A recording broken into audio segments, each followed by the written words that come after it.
welcome back to the Mixing Music Podcast. I'm your host, Dee Kei, and with me, as always, is my lovely co-host, Lucky Lu. We've already used that one. There was like this slight sound of defeat behind it where you're like, Lucky Lu. It's like, yes. Yeah, my bad. Whatever. Yeah, take a shot, people. Take a shot. Take a shot. All right, well, welcome back to the Mixing Music Podcast. We're going to get right into it because I feel like this is going to be a pretty big, deep episode. We're going to try to make it short. Usually we pretend like it's going to be short. So take a shot. Yeah. This is not going to be one we're going to pretend to be short. It's also highly nuanced, and it's going to be fairly aggressively not abrasive. But if you have predetermined that you do not like this as a concept, then you will be very hesitant to accept it. It will feel very abrasive.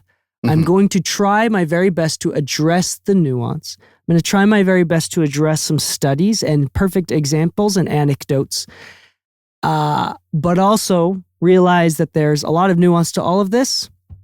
And there is some balance between how you feel about this and being also open enough and creative enough to accept this.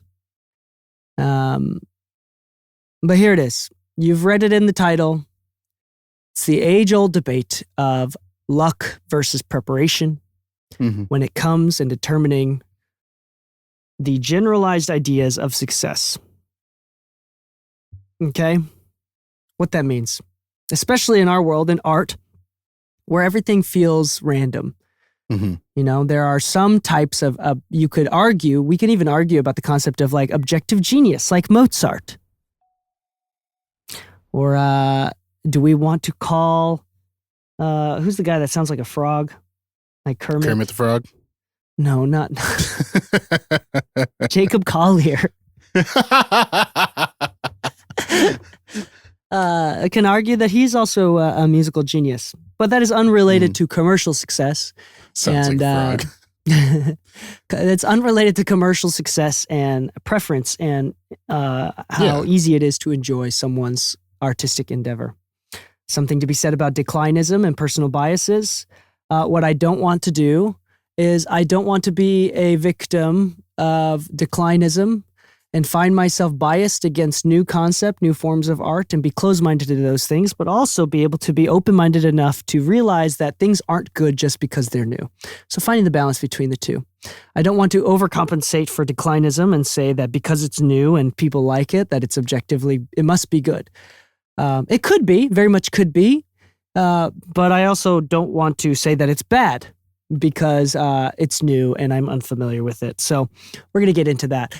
A lot of these different things. We're going to talk, the two cognitive biases we're going to talk about later are the self-serving bias and the fundamental attribution error, which we're going to talk about that later in the episode.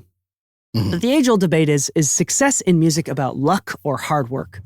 We got like the David Goggins, Gary Vee type mentality, and then there's the absolute and obvious rational conclusion that some people just get really, really lucky. Yeah. Right?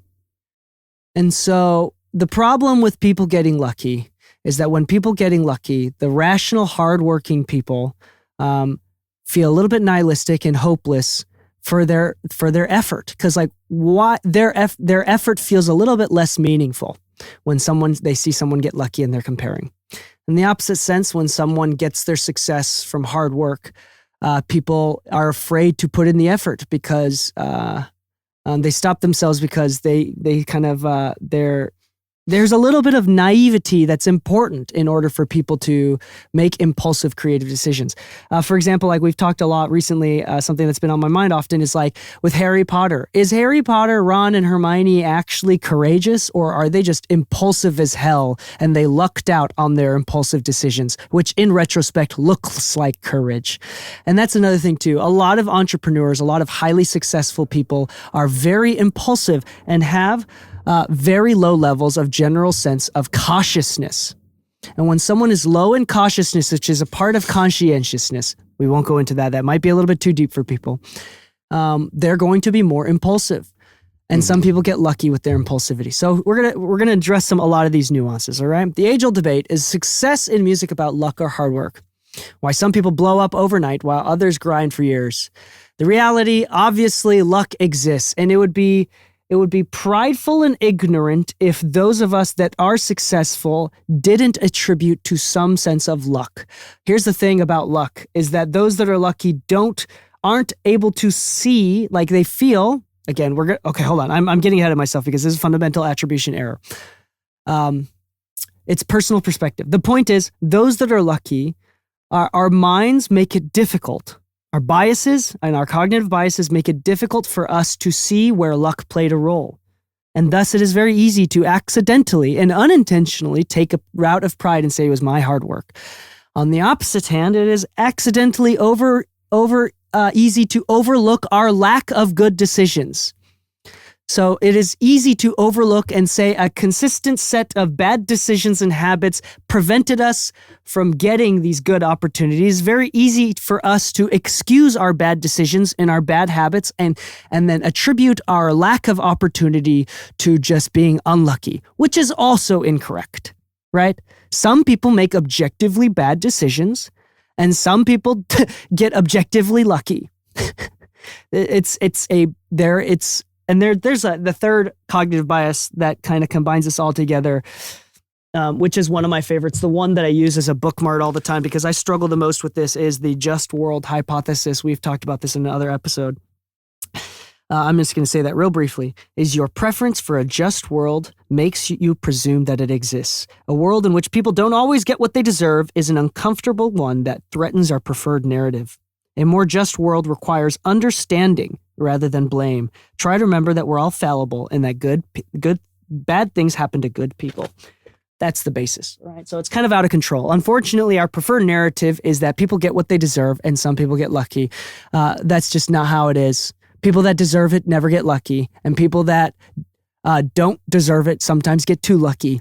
That is the reality. It's not fair. There's no such thing as fairness. And the quicker you understand that, the less upset you're going to be, because being upset is the worst possible solution to confronting this obvious unfairness. Because being upset and reacting and overreacting to the natural unfairness creates more unfairness. And a reaction to unfairness does not stimulate more fairness. That is not how that works. Yeah. So the point is, you must learn to live with it and accept with it, embrace it for what it is, rather than to be controlled by it. That's the point of that. All right, let's talk about the role of luck. Obviously, some people get right place, right time. Some people, some artists, some creatives, some mixers get viral moments, and do things that do well, right? We see right now there's a viral moment of, I don't know if this affects his work. And there's like another concept too, like Bob Horn right now is a little bit going viral for like the Pro Tools meters, and the meters have sounds. I'm not going to say that it is true or it is not true. I will say that the only Googleable objective truth is that when you print a mix with no inserts on it, with different meters, they null. And then to Bob Horn's point, it's not about printing, it's about listening, and they sound different, which could be true. It might be a monitoring thing. It could be all in his head. Who's to say? I'm not going to determine that. That is something that you must determine in yourself. The only thing that I do have to say about that is believing, or even if it is true in something so subjective as art, believing that there's a secret to success is a naive and not founded weak foundational reasoning for a sensation of superiority. Now, having a sensation or a superiority complex or a sensation of superiority could lead to allowing yourself to do more, having the confidence, allowing yourself to be more confident. You know, it's a I don't want to call it a low IQ, but it is a less thoughtful, less conscious, self-aware way of allowing yourself to be confident, which could lead to better work. I think many of us are unsettled with the idea of secrets allowing people to feel more confident. Confidence should come from within, not some sort of false sensation of truth in something that is very subjective. Not going to get into that. Okay, here's an example of some artists having viral moments. Billie Eilish's Ocean Eyes went viral thanks to her brother uploading it to SoundCloud.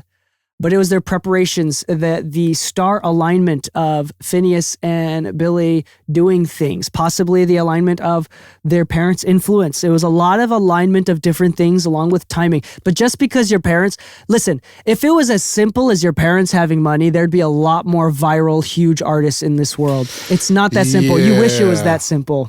I've seen people with good money put good money into productions and still get like 100 plays on it. That's the thing. If fame was as easy as signing your soul to the devil, there'd be a lot more famous people. Yeah. It's like, I wish it was that simple. It's not that simple. There's no amount of connections. There's no amount of money that can dictate what the general audience accepts. Because here's another thing too. This is from Zen and the Art of Mixing, a book that I really love. He's like, if you really think about it, who is like the objectively, like if you just look at the numbers, the most successful, most sold artist and collection of songs of all time is Thriller, right? Michael Jackson, Thriller, got to be up there. Maybe a couple others possibly, right? But let's just stick with Thriller for the sake of argument. Okay? There is very few other even like relatable albums or works of musical art at that level of success. Like, more people in this world than the 8 billion, 7 billion people that live in this world, that did live in that world during that time, right? There's never been more people that agreed with one artist's music than Michael Jackson in that time, right? But if you really think about it, if you gave all 8 billion people an opportunity to check out Michael Jackson music, even the most successful viral person ever, when it comes down to it, when you show 8 billion people Michael Jackson's music, an undeniable majority will not like it. Isn't that crazy? An undeniable majority of people will not like Michael Jackson's music when it comes down to it. And that is for the most successful artist of all time. Yeah. And if labels had the formula to success, and if marketing was 100% the reason behind, here's the thing: the reality is the famous successful coaches and marketers and a few other things, they become famous because they got lucky with a few successes, or they're able to qualify. A lot of coaches and teachers and marketers qualify and only work with someone that they really believe in, and they kind of like balance their luck with data. Or like, it's like the piano teacher that claims that they're so busy that they only work with the highest level people. Thus it invites more higher level piano students to come in. And then the piano teacher, he or she gets to pick and choose which ones they want to work with, which one they believe in the most, right? To qualify, strategically take less risk, less of a gamble, but at the end of the day, it's still a gamble. Okay, anyway, we're getting a little bit of a point. I apologize. Lou is staying silent, so I need to create opportunities for him to talk. I'm going to be clear right now. Obviously, gatekeeping is counterintuitive to capitalism, and I am economically fairly liberal. And for those of you that do not read books and are triggered by hot words, that makes it sound like I'm virtue signaling, but no, it's if you are anyway, liberal. Which is funny because it's like the opposite of political liberalism. All right, I'm economically liberal. I believe in capitalism and the balancing of markets. I also believe that I'm fairly rational. Gatekeeping is not good, obviously. But at the same time, it can be fairly practical. Greasy Will, in the funniest of ways, kind of talked a little bit about it. I don't remember exactly what it is. He said gatekeeping is good, which is kind of funny. I remember. And obviously this isn't verbatim, but it's as verbatim as I can get, because Greasy Will is a sailor's tongue embodiment of a human, which is actually kind of a compliment, realistically speaking. But with that said, he basically said, gatekeeping was actually kind of good. And I do see this in a way where I do agree with him, which is nowadays by the way, this is kind of taking a stab at us at the same time, though I still agree.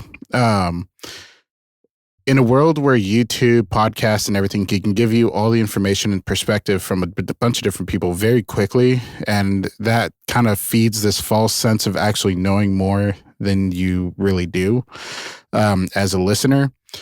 There's a lot of people out there calling themselves engineers, calling themselves professionals, this and that. But once you throw them in front of like an 8068 console or something, or an SSL 9000, 4000, 5000 for the shits of it, do you actually know what you're doing? Do you actually know how to run a session? Do you actually understand the dynamics of working with different types of clients and their expectations of you and of the session? The reality is no. So his whole point of gatekeeping was, back in the day, you went to a studio and the only way to learn was to study under somebody. And that person might have just been successful in his little bubble, or he could have been wildly successful. He could have been with Michael Jackson's engineer. It doesn't really matter who it was. But the idea is that you actually got real world experience and everything. And that was the gate. The gate was the internship. That was your opportunity to learn, because everybody outside of that couldn't really afford to have a studio in their home. Nobody was taking tape machines there. And now we live in a digital age where everything is available pretty easily. As long as you got internet and a way to get media in front of you, then you have an education in front of you. But that's no exchange for real world experience. So his version of gatekeeping is good is, hey, there's still kind of a threshold you have to surpass. I agree. Nobody really knows about this threshold until you get in front of real world situations. And I think, okay, yeah. With live sound, for instance, I would never throw somebody in a festival to run front of house just because they watched a ton of videos and they went to school. That's great that you went to school, but that doesn't mean I can trust you to think on your feet and move quickly if something goes wrong. And for that reason, I wouldn't necessarily gatekeep the situation, but I would be highly critical of those around me and say, this opportunity is not for you yet, until I can fully trust you in this situation, because it's not just a bad mix that I'm worried about. It's almost like a whole festival going down. A whole concert worth of refunds. There's a bigger picture than some people will sometimes allude to, and that's where some people think you're just gatekeeping it on a production level. Sure, but there's good reason for it sometimes, and not all the time. To you and Greasy's point, I don't like the word gatekeeping. This is a newer word within our modern day lexicon that repertoire of words that is very negative to the process of what would otherwise be called qualifying or sifting. In other words, gatekeeping is often a barrier to entry. Those are more neutral to positive usages of that same word. Gatekeeping makes it negative, like someone's withholding information from you. But the fact of the matter is, opportunities are not so much gate kept, but there's so few of them, and we can't just let anybody. It is for the respect of the art. And this is the one argument. Okay, hold on. Do I want to? Okay, if I'm going to make this argument, people have to realize that I'm not making any sort of parallel or commentary on a specific political thing, all right? Any policies, any political alignment, I'm not doing this. But the concept, this is important, for removing a meritocracy, right? For fairness, first off, the desire to remove a meritocracy is based on the just world fallacy that we talked about. And if we remove the need for higher levels of standard and higher levels of effective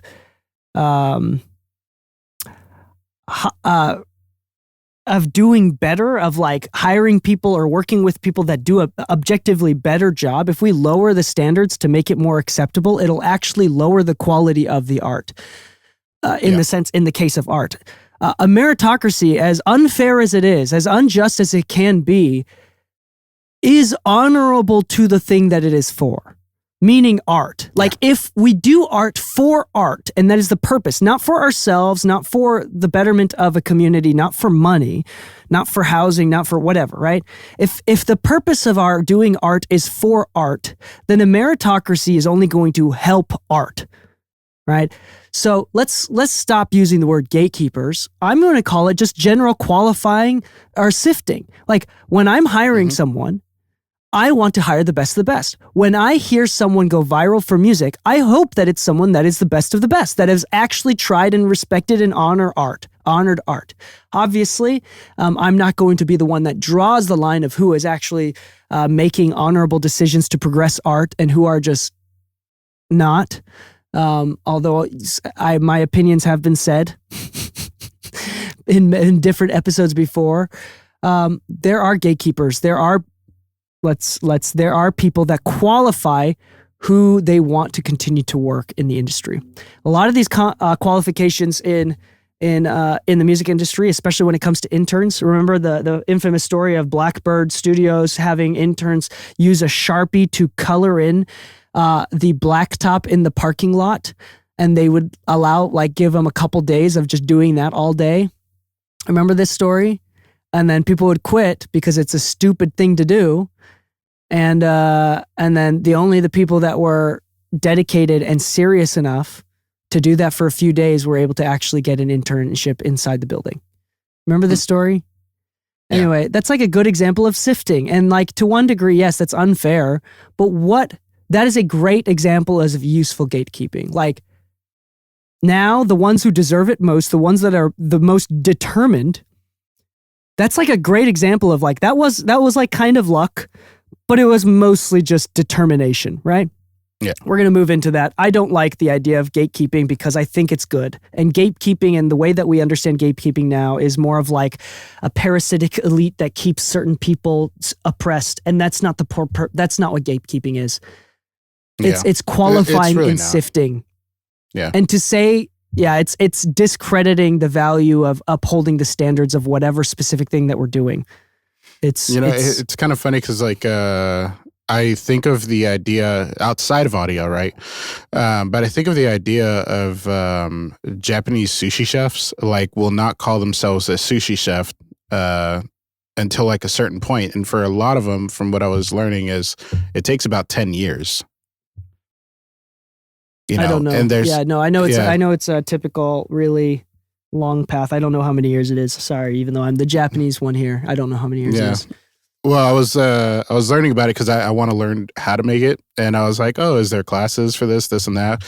And it's kind of funny because there was this weird little Reddit post where a lot of people were arguing. They're like, well, a chef is just somebody who cooks food, and they're like, well, that's not culturally relevant in this situation where there's a lot of respect behind this, and it's kind of a huge cultural thing for them. So you can call a chef at IHOP a chef too, but in the context of sushi chefs, like they have their own way of doing things, and just learning a few things, you can't just call yourself a chef. Like you have to go through it. You have to study under someone. You have to do this, that, blah, blah, blah. And some people were calling that gatekeeping. I'm like, I don't think that's gatekeeping. I think that's just respecting the culture. Yeah, I'm just looking at it right now. Yeah, it takes years for someone to become an itamae, the person in front of the board to start cutting the fish. Apprenticeship, it's very serious. Yeah. Like I've heard people getting insulted that's not about gatekeeping. That's just sifting and upholding the quality of the sushi. It's honoring sushi. It's honoring the art and expecting excellence from it. It's not muddying it down. Some things, here's the thing. If you wanted to, that's not stopping anyone from making sushi at home and learning how to make basic sushi without becoming an itamae at home. Like it's not stopping you, but people, listen, this is a concept that I'm struggling to articulate that I dislike a lot of. We're going to use sushi as the example. Mm-hmm. Okay. Anyone can make sushi. To sell sushi and to sell it at a high price, to create value beyond, it's a few it's such a simple dish. It's only a few ingredients, right? There must be some practical way for consumers to determine who must be best, because you can't go around to all the thousands of sushi shops around the country. You know, there's got to be some way to be like, okay, I want the best of the best. Or like right now, I want something good, but in the middle tier, because I'm not because that's based on value, like how much I value sushi in the moment. I'm not a sushi connoisseur. I'm not going to pay $100 per nigiri kind of thing. Anyway, I'm realizing the further down this point I go, the less I actually want to talk about it. So I'm going to abandon this metaphor I'm in the middle of. Maybe that's for another time. Sure. I apologize. Let's go back to the topic. Let's talk about the preparation side of things of luck. Hold on. Yeah. We'll get into that real quick. Let me finish up the couple other things right here about the role of luck. There's a 2018 study by a physicist, Alessandro Pluchino, Talent versus Luck in the Simulation of Career Success. He found that the most successful individuals weren't necessarily the most talented, but rather the ones who were moderately talented and had more random lucky breaks. This is fascinating. There's a lot of people that are absolute high IQ geniuses that struggle with living with themselves, that can't find a way to use their intelligence. And they feel miserable living at home on their couch and they're fat. That's mean, but I'm being serious. But then there are some people that are dumb as hell, and they're naive enough to be able to be motivated and to believe in themselves enough to go out and do it. And they're going to have more success than the objectively smarter person, right? However, he also found talented people who put themselves in more situations increase their chances of experiencing luck. Luck is real, but is it reliable? Luck is unpredictable. So betting on it is not a solid strategy for success. Yeah. That's a great thing for people moving to LA. Don't bet on luck, make luck. Okay. If you move to LA and you just wait in your room waiting for an opportunity to pop up, that is not good. Yes. That is not good. The main argument that I can hear people, all of the friends that have talked about this, and we're going to address this at the end, is the argument of, okay, if you come to LA with a lot of money because you are a Nepo baby, then does that change the game? I'm going to talk about that at the end, because that is a valid but relatively silly argument, and I'm going to explain why. Let's talk about the power of preparation. Obviously, the more you work on your craft, the more you create chances for a lucky break. Even Mozart, who is objectively one of the most talented people ever, had like a few, 2 or 3, I forgot how many. So, like out of the hundreds that he wrote, it was the 2 or 3 that popped off super hard, hard commercially, that will live forever in time. And a genius like him still had to make 200. Couple hundred. Michael Jackson is famous for making, writing a couple hundred songs before he made Thriller, which only has 9 songs on it. It's a smaller album.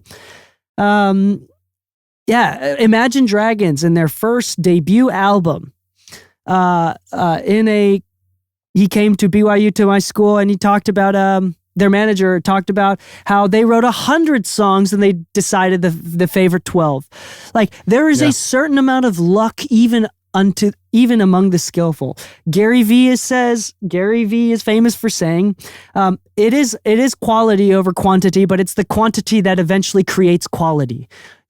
Quality is not something that you wake up and to decide. For example, even in the idea of a metaphor of running, like, it doesn't matter how talented or genetically good for running you are. If you wanted to do an ultra race right now, or if you wanted to do a marathon right now, it is not about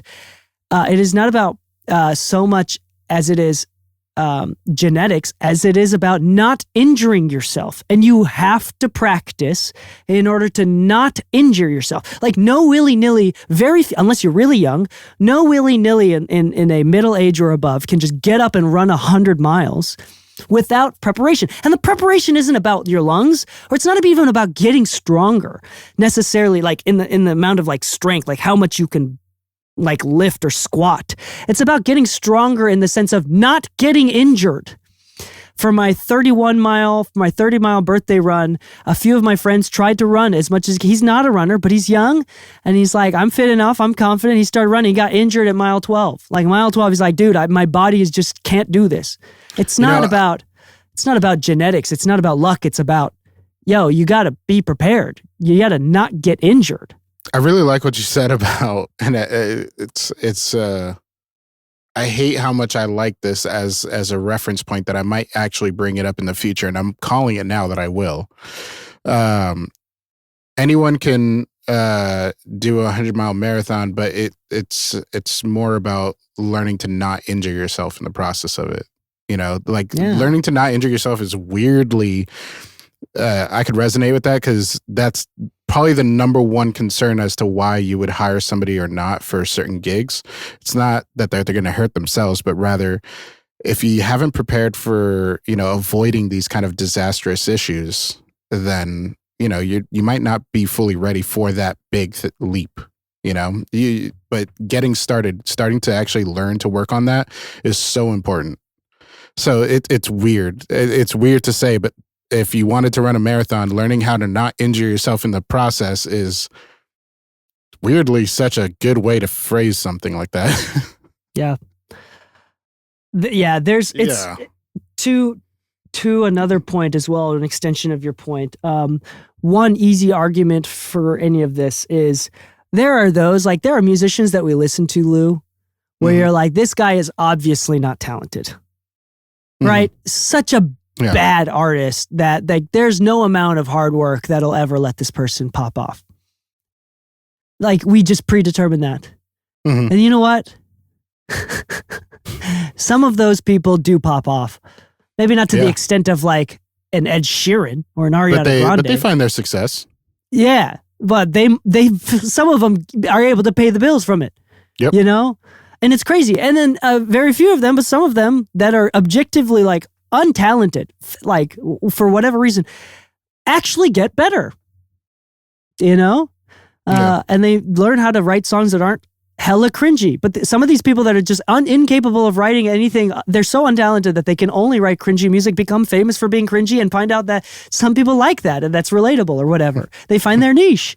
So I'm like, when I say like work versus luck, I'm meaning and opening this up to, even if you object to modern Western standards of what is good and talented, even amidst those standards, people that I'm going to, for the sake of this argument, say objectively suck and are not talented, I don't think have less of a chance of decent success, whatever that means. Yeah. I think my favorite comparison some people have had is if Tenacious D can do it, you can too. Which is really funny because when you think about it, it's like, hey, it's Jack and Kyle. Basically, you got two older cats. One of them's balding and has a gut like no other, and the other one's a well-known comedian. But part of the arguments people have had against it is like, well, that's because of the movie. The movie is what made him successful. It's like, you forget that they actually learn to be performers and entertainers. You forget that they know how to control a crowd and, command a crowd to be engaged and everything. Aside from that, they do have some fun music, and the lyrics are corny and they're kind of based on jokes half the time.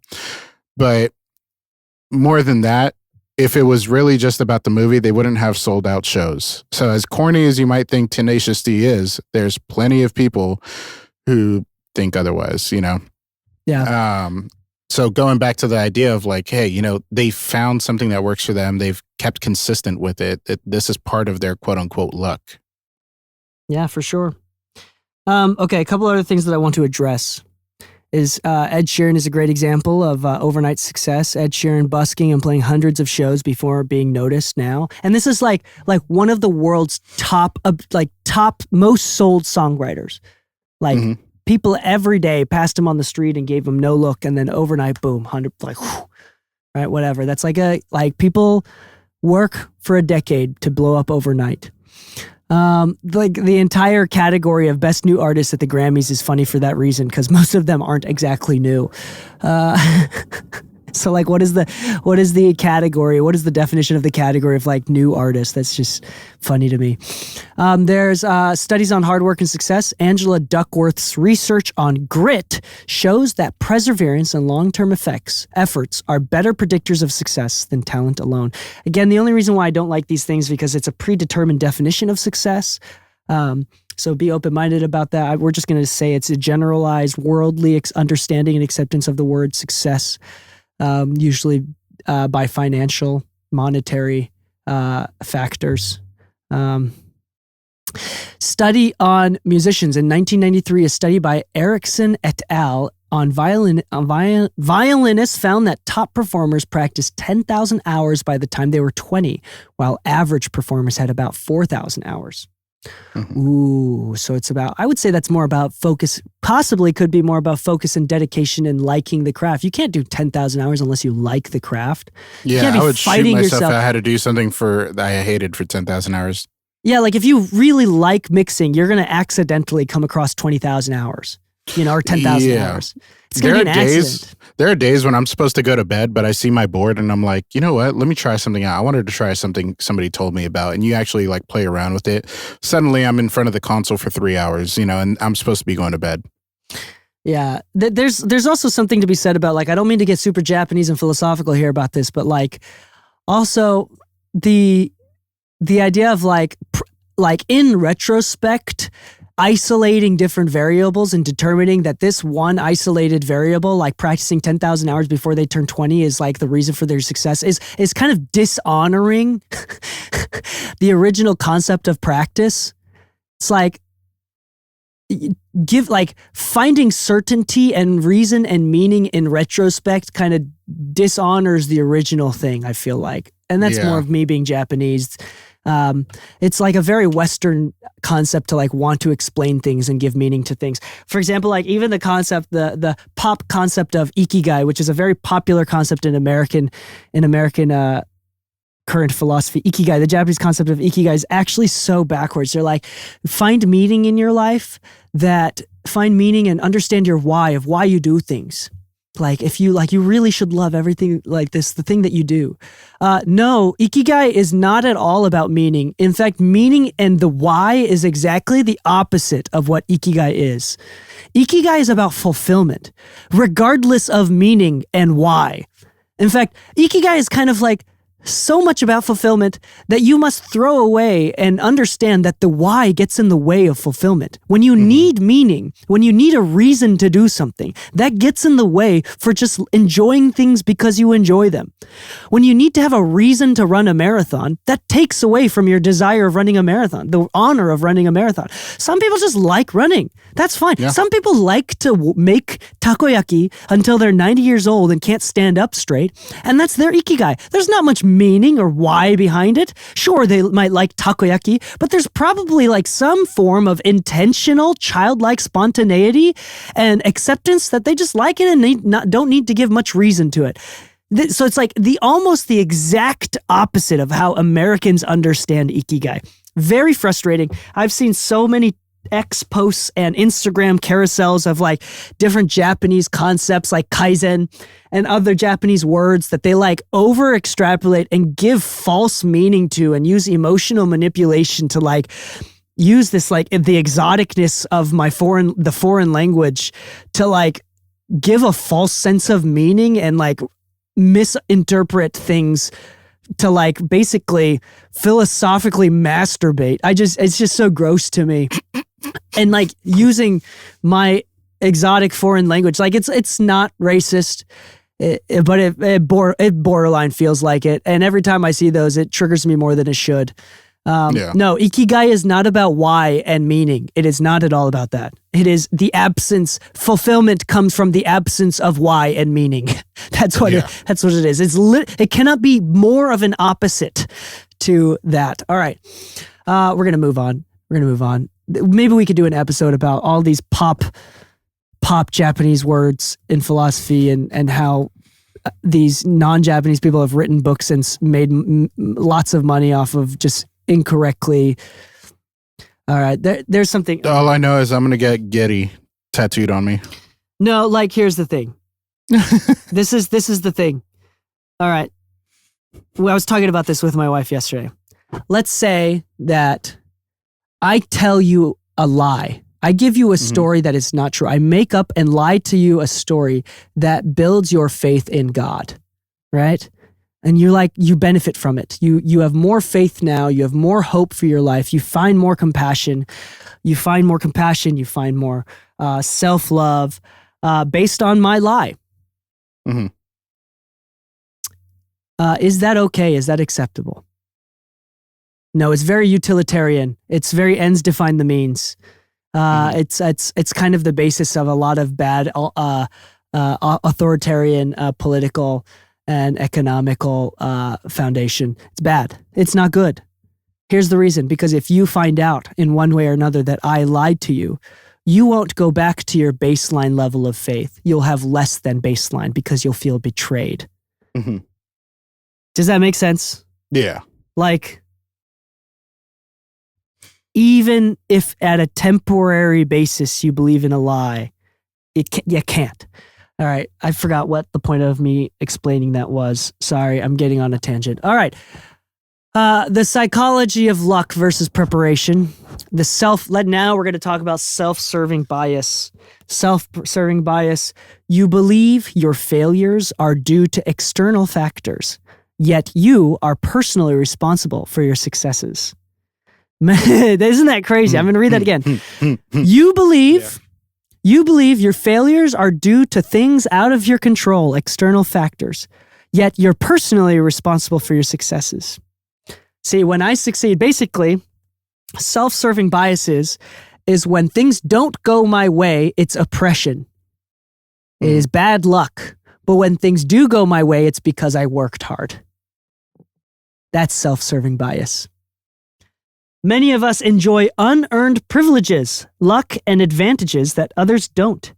It's easy to tell ourselves that we deserve these things whilst blaming circumstances when things don't go our way. People attribute their success to hard work, but others' success to luck. For an example, e.g., an engineer struggling to land gigs might blame cliquey industry or gatekeeping instead of evaluating their branding or mix quality. Or their form of outreach. There you go. It's easy to call it gatekeeping. And here's the thing. The thing about this bias is more about certainty. It's not about whether or not it was your efforts, whether it was luck or it was determination and hard work. It's not about that. It's about being certain whether it was one way or another. It's about being certain that you were lucky or other people were lucky, or it's about being certain or unlucky. It's about being certain that it was your hard work or other people's hard work. That certainty leads people to weaponize the self-serving bias and do something incredibly immoral, which is to say you are poor because you make bad decisions. Thus, you are a bad person. Mm-hmm. Listen. That is not necessarily wrong. That could very much be the case. But that is weaponizing us and weaponizing through certainty and generalizing. That is incorrect. That is immoral. That is immoral. That is bad. Nobody should weaponize those things. And the only way you can weaponize it is through a sensation of certainty. Certainty is the killer of unity, as we learn from Conclave. Great movie. One of my favorites of all time. Okay. But at the same time, it could be because you make bad decisions. You must be open-minded to that. And the problem is we typically don't know. Not just because of our ego and our inability to see ourselves as it is, but also context. We cannot determine whether things were bad decisions or good decisions or luck or effort until it's in retrospect, 20 years down the line. And we look at it and be like, oh, because of the context and now I see where I ended up, that was a bad decision. Or, oh, that was a good decision. Who are we to determine? Fundamental attribution error. You judge others on their character, but yourself on the situation. We assume others get lucky rather than acknowledging their behind-the-scenes effort. Tizio just got lucky. He must be a Nepo baby. Oh, Billie Eilish must have gotten lucky. She was a Nepo baby. People say Metro Boomin blew up because of connections, but he moved to Atlanta as a teenager, made beats every day, and strategically built relationships. So it's the opposite, weaponizing inclusion to undermine people's efforts. Here's the thing.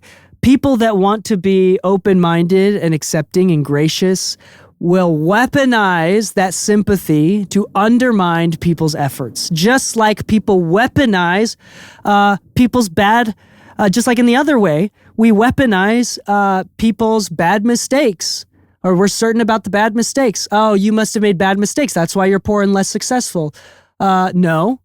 That's incorrect to weaponize. That's immoral. In the same way, it is not less or more. It is equally immoral to weaponize. They must have gotten lucky because they were a Nepo baby. That is immoral, incorrect, and feeds into your... that doesn't help you, doesn't motivate you. It makes you feel more nihilistic. It leads to more nihilistic understandings and feelings. And it doesn't help Metro Boomin. Hopefully, Metro Boomin and all of us learn to not care about people and their opinions, just like we learned with Colt Caparoon. You must learn to not care because that's inevitable and comes with the territory with dumb people, less self-aware people. And that is dumb is not exclusive to rich or poor, successful or unsuccessful. That is across the board. Jealous people. Okay, anyway. So how do we flip the mindset? One, me telling you what these biases are and recognizing them and being aware of them makes you more accountable, makes you more aware, makes you more accountable, helps, at least is the first step to be able to, in the moment, when we use our fast twitch thinking, in the moment, hopefully we integrate it with our fast twitch thinking where we realize and take a moment to realize I'm being biased right now. I'm weaponizing something that I shouldn't be. It's a lot more nuanced than it is. This is fundamental attribution error or self-serving bias. Instead of asking, why am I not lucky? Ask yourself, how can I be more prepared for my next opportunity? Change your mindset. Yeah. To be honest, that's kind of the mindset that I've always kind of expected most to have when it comes to the idea of luck. You know, how can I be better prepared for when the opportunity is there? Because have you ever heard of I'm sure you've heard of the idea, but when people say like, oh, they're an overnight success, obviously nobody took into account all the years of work that came behind it. But the moment they had an opportunity, they just seemingly killed it. They were natural at it, but they didn't become a natural at it in that moment. That was the result of progressive consistency and hard work, you know? I really like this just because there's, what's his name? Greasy. Some people had commented on his TikTok and stuff like that. Like, it's kind of weird because he does have very rough views and voicings of his views. But some people are like, dude, you just popped up out of nowhere. It's like, dude, this guy was at East West. Not only that, but he was there for a long while, you know, and now that he got his award, some people are now starting to hear about his name. And so they think of him as an overnight success. But I'm like, dude, this guy has been around for a hot minute. And all of that work that he put in, all of that learning of his trade and everything, and the respect that he built for the trade and the way he works with his clients is not being considered when saying that he popped up overnight, because we see it all the time, and he's just kind of like a recent example of that. But that I feel is like the number one reason why a lot of people start to doubt themselves, because they hear about these quick successes, but they're quick to disregard all of the previous work. Yes. Because let's be honest, nobody wants to do that previous work. Nobody. Let's just be 100% honest. Unless, like you said earlier, unless you really like it, it's not that easy to get to 10,000 hours. And so when you see something that you want to be doing, but you're not willing to put in the 10,000 hours, when that opportunity does come up, it will show that you're not ready. And then you will miss, once again, another thing that you said is like, when something didn't go your way, it's not your fault. It's because people are gatekeeping. It's like, no, you just weren't ready. You didn't have the practice in just yet or something, or maybe there was somebody else that was more qualified than you that got the opportunity. But it's not gatekeeping. Sometimes we need to just account for the fact that, hey, luck sometimes is nothing more than preparation over time, that when you actually finally got the opportunity, you had the chance right then and there to use everything that you learned and practice to your advantage to try to prove that you need to be in that room. Amen. The one thing I don't like about mindsets, right? Because you could blame lucky people when they've actually, you could call it luck when they were actually really hardworking, and you can you can attribute all of your success to hard work when it was a lot of luck, and be not humble about that, right? I don't like the concept of mindsets, changing your mindsets, because mindset is an antidote to a symptom. Here's the thing. The truth is ambiguous. The truth is a combination of both luck and hard work. And some people's experience will find that hard work played a bigger role in whatever determination, wherever they ended up. And some people find that luck played a bigger role in whatever situation neither is better or worse. And here's the thing, how we perceive it and how we utilize that information to either blame or create compassion for others. We weaponize it or we use it to become more sympathetic, is not a mindset thing.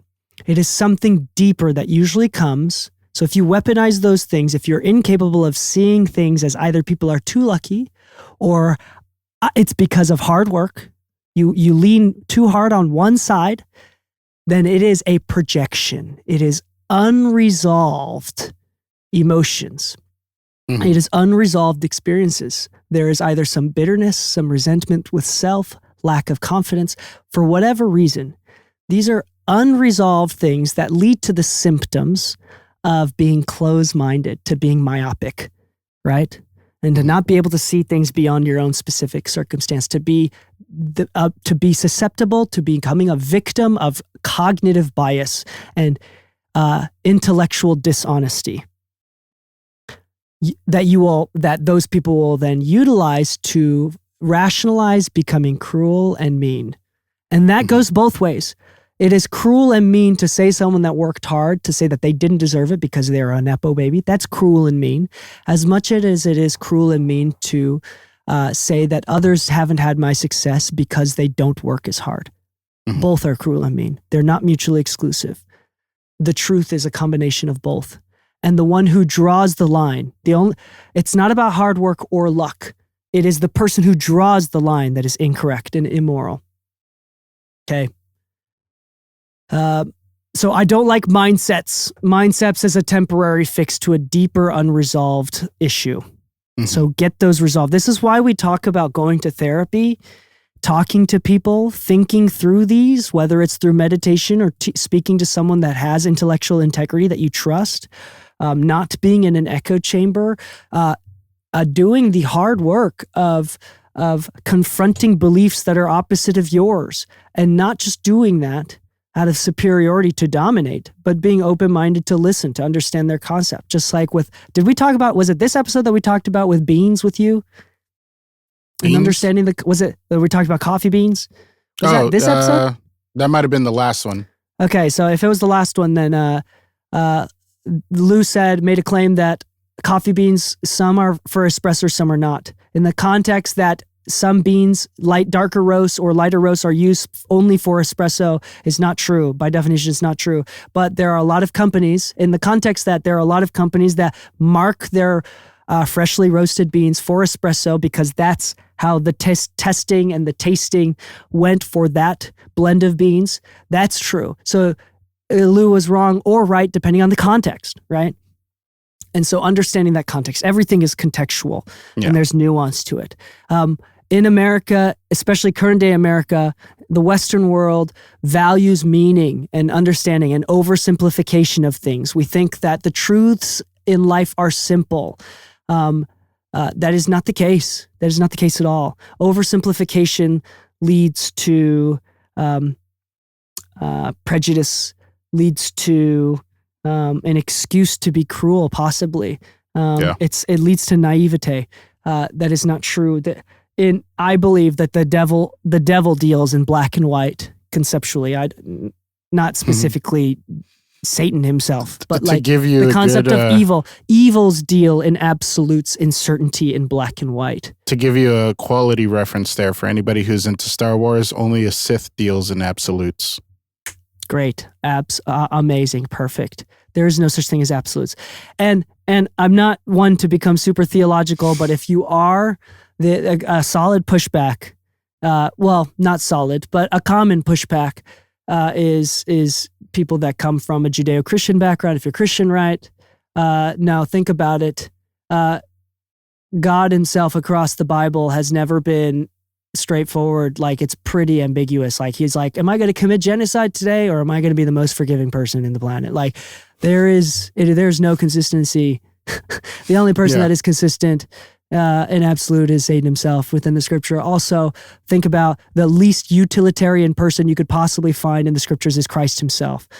Christ said that it's not about not killing people. It's about not wanting to kill people. And that is ambiguous as hell. That is so ambiguous. So don't use your religion to, it is arguably, not objectively, it is arguably incorrect, and more reason to be incorrect with that certainty is of the devil. And God is good is more ambiguous than you realize. Okay, but those are for those that are Christian. Not everybody is Christian. In fact, it might be a minority. Who cares? I don't care. I think we can use Christianity as a metaphor for even atheists that are listening. All right, we're gonna move on. Blah blah blah blah blah. Luck meets preparation. That's so. We touched on that already. Oh man, I just hate platitudes like that. Luck meets preparation, blah. Practical takeaways. Luck is real, but preparation is as well. Preparation ensures that when it happens, you can capitalize on it. You can't control luck, but you can control how much work you put in. Yep. While work like luck doesn't exist, but be ready when it does. Here's the thing. I'm being Japanese again. You're being Japanese. I value more than meaning, more than reason, more than why, more than money, or any forms of Western ideas of generalized Western ideas of success. I value more than anything else fulfillment. Fulfillment is my key indicator. Fulfillment should not be solely relied on. It could be partially relied on income. I feel fulfilled as a provider of my family. That might be tied to income, but it's not solely tied to income. It's not solely tied to luck. It's not solely tied to my position in this world. Fulfillment is tied to the craft, to art itself. In my case, we must do the work to build self-awareness, to figure out what fulfills us. At the end of the day, I think this is the best way to balance luck and preparation, is to not focus and not to see the world as luck versus preparation, as talent versus non-talent, to see the world as fulfillment. Does this fulfill you? Fulfillment is an individual process, is an individual feeling, but a very precise, specific feeling. Mm-hmm. There are many psychologists that have time and time again defined, one way of defining fulfillment is the only way to increase fulfillment is to develop more feelings of fulfillment is to increase responsibility. Mm-hmm. This is a big part of the reason why many parents who have children do the hard thing of having children. They might be tired and unhappy in the moments, but it is undeniably fulfilling. There's a direct contrast to happiness and fulfillment. A dog owner or a cat owner, it doesn't always make you happy. There are tides of happiness and unhappiness, frustrations, but when it comes to fulfillment, it is sincere and real. There is love and compassion. Fulfillment is what we should work for. And when we focus on fulfillment, I am convinced, and I am willing to state that if you focus on fulfillment, you are always exactly where you need to be, and you will end up exactly where you need to end up. I really believe that. Focus on fulfillment and allow yourself to be spontaneous like a child again, because no, life's not simple. But to be fulfilled, you must understand it like a child. and see it for simpler than it is. Not in the way of meaning, not in the way of determining reason for anything, but in the way that you have no need for reason. Children don't need a reason. Children don't need meaning. They just like what they like. They don't know why. They don't have a lot of context. And I think that as adults, with a healthy dose of courage, we can return back to that childlike state of spontaneity and intentionally and courageously become spontaneous and seek for fulfillment once again. Mm-hmm. How is that for an ending? Smooth. Great. That's right on the hour mark, Lou. We did it. You're right. Any other thoughts that you want to say? Honestly, just going back to if you love it, it's easy to find 20,000 hours. You'd be surprised. If you're not keeping track of the hours, you'd be surprised how much time you spend doing what you love. You know, for some people that could just be video games. You know, if you really like playing games, I'm sure you're not keeping track of how long you play a day or a week or a month, but I'm sure you'd be surprised to find out what those numbers are. Kind of like when you finish a video game and you're like, wait, how long did I play this video game for? 60 hours? I was in front of this screen for 60 hours playing this thing. Like I said, sometimes I remember something, I'm like, oh yeah, that's right, I want to try this. And I'm finding another 3 hours, you know. If it's something that you truly love, just practice it as much as you can, because once in a while, just like we said, luck does happen. Some people do get lucky, but the better prepared you are for that situation, the better off you are to find your little moment.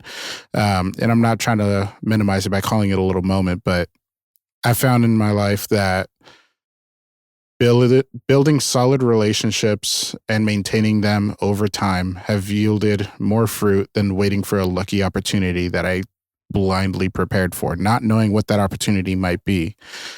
But you wouldn't believe how many, you know, lucky quote unquote situations come up when you build solid relationships, because you get considered more often for bigger things the more you can prove that you're consistent and reliable.